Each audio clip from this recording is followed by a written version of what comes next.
Hey guys, what's up? It's Adam from GeekRest.com. This is the day one recap of E3 2012. We released a video yesterday showcasing Nintendo's preemptive strike, which was the unveiling of the Wii U gamepad. Today was the first official day of E3 2012, and kicking off the event was Microsoft with the first press event of the day. Microsoft kicked off their E3 event with a bang today by opening up with gameplay footage from Halo 4. They teased this last year, and oh my god, it looked good. It looked great. This is being developed by 343 Industries. This is the first Halo game not to be developed by Bungie, and it is the first in the new series of 3 video games, new trilogy. And it looks awesome. It's set 4 years after the Covenant War has ended. It was, to me, the best game in show for the Microsoft conference. They announced the release date in a little teaser at the end of the video. It's going to be November 6th, 2012. So prepare yourselves. It's coming. And like I said, I believe that this was the strongest game in show. Another title that got the fans riled up at the Microsoft E3 event was the teaser trailer for Gears of War Judgment. This is the next installment in Epic Games' Gears of War franchise. This is going to be set 15 years before the first title of the game, and it will feature Damon Baird, who was one of the characters from Delta Group in the original titles, and being developed by People Can Fly, the same people who brought us Bulletstorm. This game will be released in 2013. Microsoft also announced that they'll be adding some web-based capabilities to the Xbox 360, namely by adding Internet Explorer. This raised a few red flags in my book. I thought Internet Explorer was, going down in use each and every month, but Microsoft, I should say, decided to incorporate it, and using the Bing search engine and operating with the Kinect, there is apparently going to be a navigable a web browser now, and it looks nothing like your standard web browser, which I must say Nintendo and PlayStation 3 seem to suffer from, is that it's a basic web browser. This looked totally different. I don't know whether they're using HTML5 or what, but it looks pretty. It looks very good, and they demoed, a clip from Prometheus, and they went to the Aston Martin site. These sites were both built to be very, navigationable, and it looked cool. It looks cool. It looks nothing like a standard browser, that's for sure. Microsoft also announced several additions that are coming to the new Xbox Live service. This includes the combination of their Bing search engine with the capabilities of the Kinect. Now, what they're going to be doing is relaunching the whole way you navigate your movie selections, your music selections. Basically, they demonstrated on stage, if you want science fiction movies, you say science fiction, the science fiction genres will come up. You say comedy, the comedy genres will come up. They're making it very intuitive, very easy to navigate, and it looked very impressive. On top of that, they're also adding multi-language support. 12 additional languages, actually, they're adding. And, yo quiero science fiction.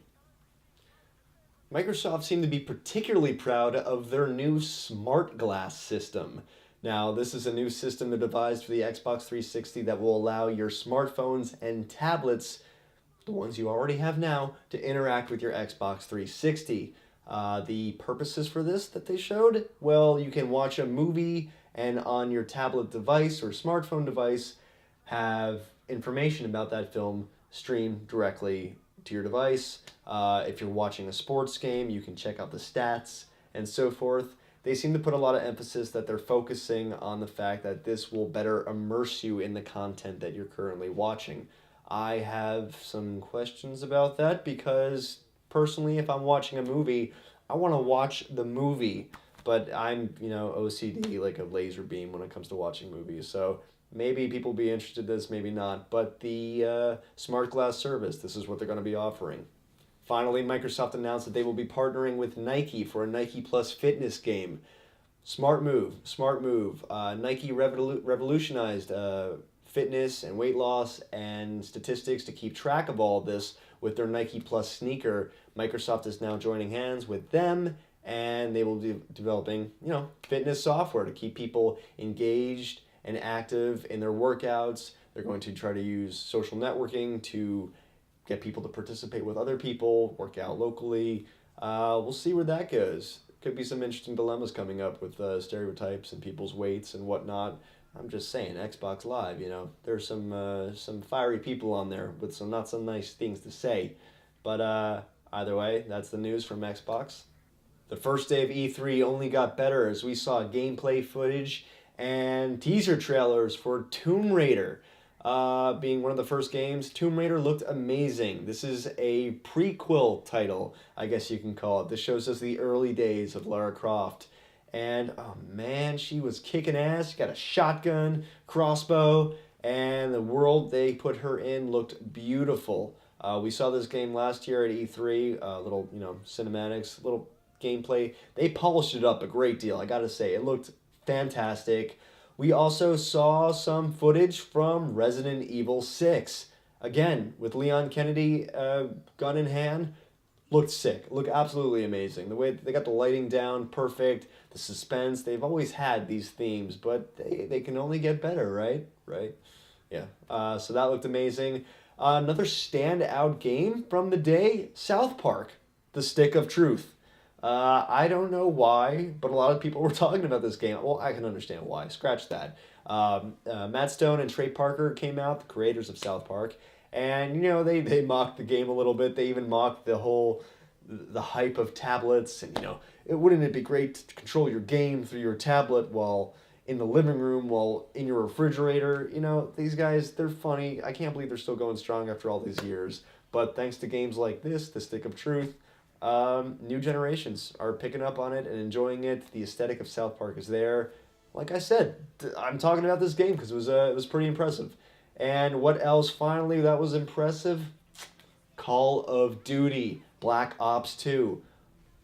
No words for this. It looked, not gonna curse, it looked amazing. It looked absolutely fantastic. Drones, explosions, all the intense, all the tactical gear.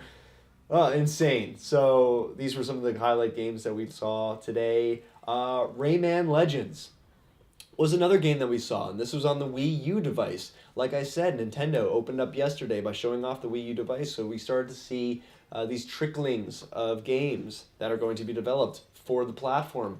Nintendo's conference isn't until tomorrow, but you know what? We've been seeing what the device can do with games such as Rayman Legends, and it looks amazing. Rayman Legends, I think, is pushing the boundaries of platformer games between depth and color and fun. The game just looked fun. So look out for that. We also saw a trailer for ZombieU, which is another game that's going to be developed for the Wii U device. And let's just see. We saw teaser trailers. Oh, let's just say this. Let me just get this out there. The crowd pleasers. I mean the big crowd pleasers. The footage we saw of Far Cry 3. Boom. Looked amazing. Looked beautiful. We knew that was coming. We saw some bad dudes in this trailer and gameplay, but it looked awesome. And another big crowd pleaser, Assassin's Creed 3. Crowd went nuts. Fans went nuts. You can check out all this video online, of course. And another game that looked very cool was a surprise, too. Watch Dogs. Watch Dogs is a title to look for. This is a game where you're playing somewhat of an anti-hero, and you're a hacker. And the way the premise is set up is that it's a huge open world game, and you're hacking the system, hacking the planet, as it were. You find info out on everyone involved, everyone living in the city. You're tracking down targets, but because you hack the city, you can control traffic lights. You can control telephone wires. You can, like I said, with traffic lights, shut them off in the city, slow traffic, and corner your target there. The fact is, in such an open world environment as this, where there's less focus on weapons, you're using your head more. There's more critical thinking going on here. So it looks like it can change the game a little bit for open world games, and we're very stoked to see what happens with that. A few other games that we were excited to hear about today was Electronic Arts announcing a new Need for Speed title, Need for Speed Most Wanted. I am not generally the biggest Need for Speed fan, but I am a huge Burnout fan. Criterion Games is the company that developed Burnout. This I used to play on my original Xbox.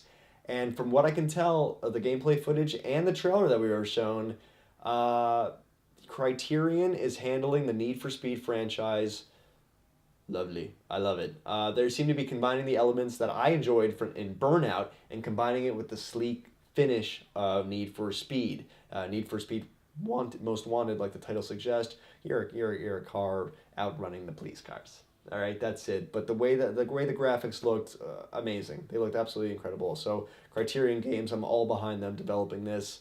Let's see. Electronic Arts also announced that they've acquired the UFC license, which was previously held by THQ. They didn't reveal too much about that. They just announced that they had the license. So excited to see what comes of that. And another game that looked incredible as far as graphics go, Crysis 3. Crysis 3 looked beautiful. We saw some in-game footage from that, and we also saw Medal of Honor, Warfighter. These were games that were all announced today, all very excited for. And let's see, moving on. Wrapping up some of the news that was announced by Sony today, Sony was pushing the PlayStation Vita. The PS Vita, they announced that they will be launching an exclusive Assassin's Creed 3 title for the PS Vita. That's awesome news. The new title is called Assassin's Creed 3 Liberation, and it's a title exclusively for PS Vita. They're also going to be releasing a new Call of Duty game, Call of Duty Declassified. This is, again, exclusively going to be released on the PS Vita and going to be arriving this holiday season. Another big treat of the day was that we saw single-player gameplay footage from God of War Ascension. This is something I didn't expect to see today, but you know what? It looked fantastic. Another big highlight of the day. We also saw 7 minutes of gameplay footage from The Last of Us, a post-apocalyptic video game from Naughty Dog. These are the same guys who brought us Uncharted, and it looked violent, it looked good, it looked gritty. Another highlight that I'm now excited for. You should check that out. One of the biggest teases that came out of the day that was only shown briefly on stage, PlayStation hinted that they will be releasing a PlayStation phone. PlayStation phone. All right, this is going to be developed with partners HTC, and like I said, they said nothing. Guy on stage took it out of his pocket, got a brief glimpse of it. Everyone thinks they're Steve Jobs all of a sudden with the thrills, but you know what? It got us talking, got a lot of people talking. PlayStation phone. A lot of news, a lot of other news came out of the E3 today, but these were just some of the highlights that we wanted to mention. Our little recap of day one. Thanks for tuning in to GeekRest. Check in tomorrow for another recap video. Good night.